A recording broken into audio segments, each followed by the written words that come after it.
Okay, world, it's 8:30 on the 14th of October 2020. Now, quite a few of you have commented in the last month about the glyphs I'm putting up on the front of my videos, because every time I look at a video coming up on me on YouTube, I see me and I'm kind of bored with that. So I've been putting up these pictures of crop circles.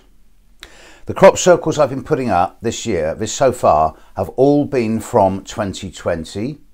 95% of them have been from the UK, and the best ones I've not put up yet. I've been putting them up in chronological order. Now, I don't expect anyone out there to believe that crop circles are real. But just so I can state my case, I have been going in crop circles nearly every year since 1989. I personally have been in 500, 600, something like that, over the last 31 years. My master's degree, the dissertation for my master's degree, was on public perception of the crop circle phenomena. I've seen a crop circle happen. I've experienced some of the weird phenomena that goes on in crop circles immediately after they're made. I've got examples of grain being bent at 90 degrees, broken, not broken, but bent. And if not trodden on, it starts growing back upright again. To give you a frame of reference, the crop circles that I've been putting up as pictures on my videos so far this year have been somewhere between 40 to 50 meters in diameter. Small, relatively small, complex, but small. But when you think that 40 meters, a 40 meter diameter crop circle is something like 1,300 square meters of wheat or corn or rye or barley laid down in a perfectly accurate, millimeter precise geometric configuration, and this is a small crop circle. I've been in crop circle formations that have been 300 meters wide.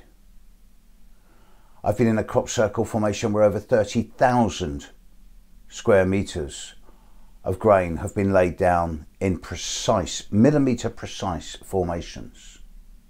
I have no doubt as to the authenticity of crop circles. I've been in so many, I've measured them, I've experienced them. To me, there is no doubt. I do not expect anyone else to believe me until they've been in one themselves, and then the proof is out, then they can't deny it. But it's the difference is between those who have been in crop circles and those who haven't, because it's so easy for someone to assume, yes, it's just a bunch of students or some old guys after six beers going out with a couple of planks of wood. But when they get it to millimeter precise, and when you see the grain bent and tied in knots, and yet it is not broken, just bent. And if you look at it under an electron microscope and you realise that the molecular structure of the grain has been realigned, it makes you start asking questions. Now, I've seen a formation happen with my own eyes. From afar, but I've seen it. I've also been in an area overlooking a field where a cloud just descended and then lifted after 20 minutes and a formation is there. Nothing. I don't believe in little UFOs or little green men. I've seen enough weird phenomena to know that our perception of what we call aliens, ETs, UFOs is just media hype and spin. I also know that the crop circle formations, whilst not coming from craft above, are also not being generated by the earth, and neither are they being formulated by animals, and neither are they being formulated by humans. The mathematical equations that many, but not all, of the crop circles give out are in many cases beyond human ability to generate. Some of the crop circles with their prime number, 11-fold, 17-fold, 29-fold geometry, no one's really worked out how to do this before. So the crop circles, in my opinion, are giving us a kind of elevation to human consciousness. They're upgrading us. They're teaching us new formula and new ways of measuring and experiencing the world.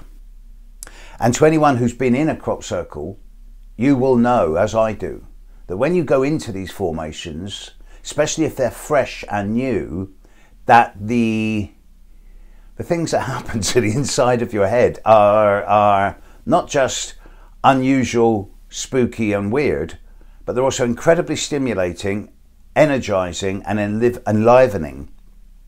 And they give you such a different perception on the world from before you went in it to after you went in it, that it changes you forever. And a few people really experience negative phenomena when they go in crop circles, but this is less than 5%. Most people come out of it feeling really excited and stimulated. And it seems to me that the crop circles are a gift. They are opening up to a higher form of consciousness, expanding our ability to perceive the world in ways that we previously couldn't consider. Now, I'm not that interested in where the crop circles come from. It's enough to me that they happen, and we've got very few mysteries left on this planet. So I love the fact that there's no logical or rational explanation as to how the crop circles are generated or where they come from. But I can tell you that even the big ones happen in a space of about 6 or 7 seconds. I know this to be true. And that their positioning on the landscape is not random.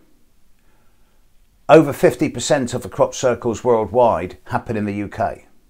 And the vast majority of those that happen in the UK happen in a small selected area in southern central England.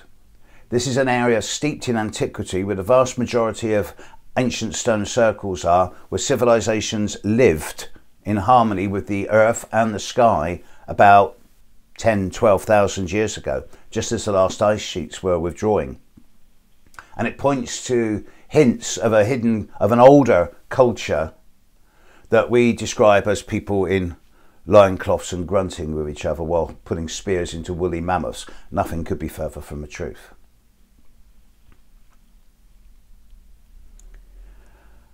I have an idea where the crop circles come from, but that's no, let's go there. No, I'll save that one for another time. I'm not teasing you. It's just that it's so controversial. I will lose a lot of you if I go too far on this one.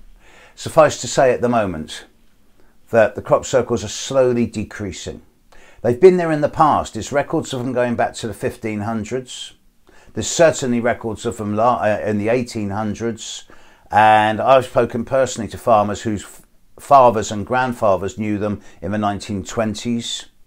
When we compare the number that's happening in this day and age this year compared to, say, 25 years ago, there's only a third of the number happening now. They're slowly decreasing, although the complexity and the intricacy is growing. And it's all pointing to a sort of, well, quality better than quantity theory, where we're getting towards that point where the complexity of the formations is pushing us to an ever bigger leap in consciousness. And when you consider other eschatological factors, there's more people on planet now than there's ever been in history. There's more interest in the esoteric, the spiritual. People are becoming less motivated by money and lower, baser things such as eating burgers and taking drugs and smoking tobacco and things like this. All things which I have been guilty of in the past, but now have moved on from. Then it seems that human consciousness is evolving and growing and reaching out for something clearer, purer, better, some type of link with our own version of the divine, however we see it as being.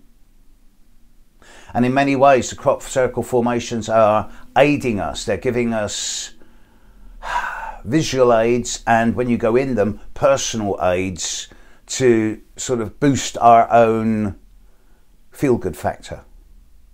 I will never stop going in crop circles for as long as I live.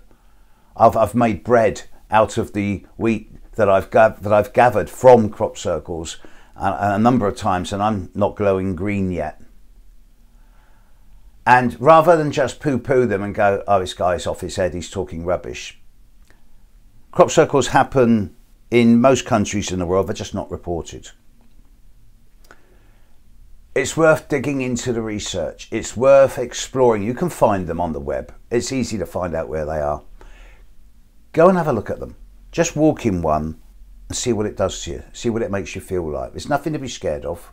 It won't hurt, and it'll give you a really interesting experience, and it'll change your life. We're heading into a expanded consciousness. We're heading into a more multi-dimensional existence. And from there, that is just the very start. Who knows what lies ahead in our perceptive fields, in our temporal, once we sort of get out of this material three-dimensional mindset and expand our consciousness into something more refined and sophisticated, then who knows what's waiting for us out there. I've got great hopes for this. But okay, I'm off planet enough now. I'm going to stop and get on with my day. Hope you've enjoyed this. I'll keep putting the pictures up because it's my channel and I love them. Catch you later, world. Bye.